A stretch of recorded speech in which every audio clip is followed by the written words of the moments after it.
One of the first groups I taught were a group of carers of disabled children, an adult class.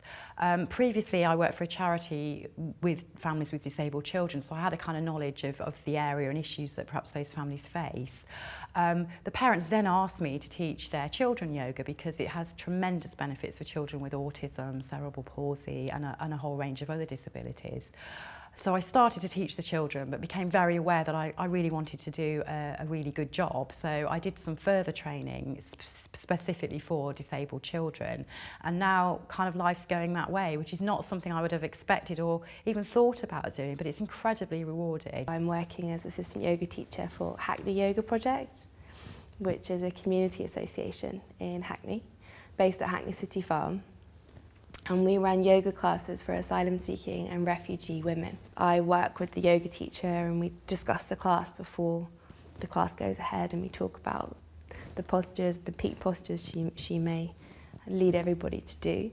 And we talk about the adjustments that may be useful for this particular group of women, because it's a very specialised, well, you're dealing with particularly vulnerable people. I've got a really nice day that started at a performing arts college up in North London called Mountview, and it's a school that lots of my friends went to and I nearly went to, and I'm teaching the first years and second years there all day on a Monday, which is really nice, introducing them to yoga and linking movement with breath, which I think is going to stand them in a lot of good stead for their performing arts later. It really helped me with breathing and vocal work, and so I'm doing that, and I'm in a couple of gyms, and I'm starting in a new gym next week, which is quite cool, which is kind of near me in South London.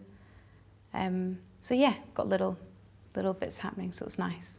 Post-course, I went away to Croatia and did some yoga teaching there with two ladies who had muscular dystrophy.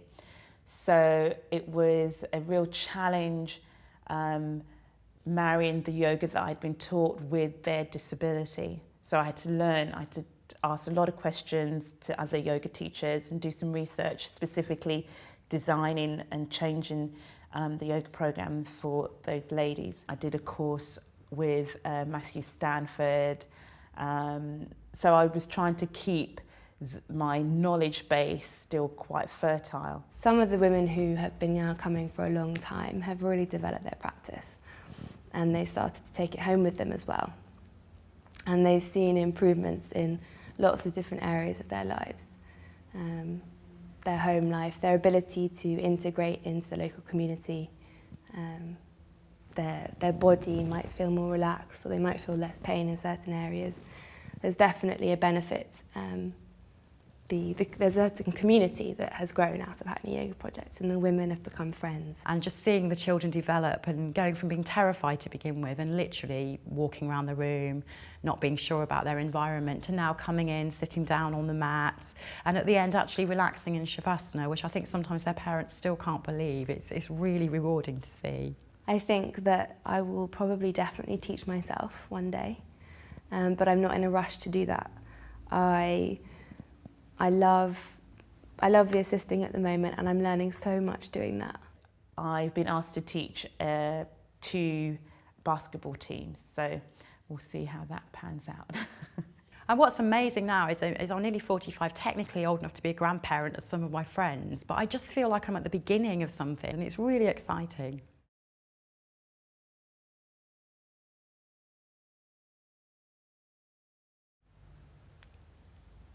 Okay. I don't think so. I'll get more relaxed if we carry on talking. Yeah. Yeah.